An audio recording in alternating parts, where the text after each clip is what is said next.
បាទសួស្តីបងប្អូនទាំងអស់គ្នាបាទថ្ងៃនេះសូមបង្ហាញជូនជាមួយនឹងបាទរថយន្ត Kia Carnival ឆ្នាំផលិតបាទ2013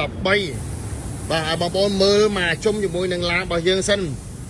បាទក្នុងពេលបច្ចុប្បន្ននេះសម្រាប់បងប្អូនដែលគាត់មានថវិកាតិចតួចចង់បានឡានស្អាតធំទលាយកដាស់ពុន11កៅអីបាទយកទៅប្រើលក្ខណៈគ្រួសារក៏បានបាទយកទៅប្រើសម្រាប់អាជីវកម្មក៏បានបាទខ្ញុំណែនាំបងប្អូនជិះមកជាមួយនឹងឡានមួយគ្រឿងនេះបាទនេះគឺជាបាទ Kia Carnival ឆ្នាំផលិតបាទ2013បាទកុំឃើញចឹងបងប្អូនតែប៉ុន្តែបើនិយាយពី option របស់វាគឺថាញាក់សាច់តែម្ដងអីនេះបាទជាមួយនឹងកៅអីបាទ memory set បាទកៅអីអូតូបាទយើងអាចសេរីនៅខាងលើនេះបានបាទត្រចៀកក្តោបអូតូណែបាទឈ្នន់នៅខាងក្រោយនេះបងប្អូនឃើញទេបាទជាមួយខ្ញុំចុចជូននេះបាទឈ្នន់នេះគឺថាឡើងចុះបាទយើងអាចធ្វើការសេរីបានណាបាទហើយបើសិនតែយើងមើលនៅខាងក្នុងគឺធំទលាយមែនទេ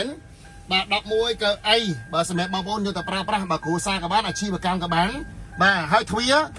អូតូទាំងសងខាងបងប្អូនឃើញទេបាទវាបាទអូតូទាំងសងខាងបាទសូម្បីតែបាទទ្វារខាងក្រោយបាទក៏អូតូដែរបាទលយមែនតើធំទលាយសម្រាប់បងប្អូនដែលគាត់មានអាមេរិកចង់ប្រើប្រាស់បាទមានថវិកាត្រឹមតែ10000ស្ដើងអាចមកមើលជាមួយនឹងឡានមួយគ្រឿងនេះបានបាទមកជាមួយនឹងកម្រាលជើងបាទមានទាំងឈ្នន់ជន់ហើយមកស្អាតតែម្ដងបាទឡានមួយនេះអាចនិយាយបានថាជាប្រភេទបាទមេឡានហើយចុះសម្រាប់បងប្អូនដែលចាប់អារម្មណ៍ឬក៏ចង់បានជាមួយនឹងឡានមួយគ្រឿងនេះអាចអញ្ជើញមកមើលឲ្យបានមុនគេបាទយើងមានតែមួយគ្រឿងនៅគត់ជាមួយនឹងបាទ option ពិសេសមួយនេះអរគុណ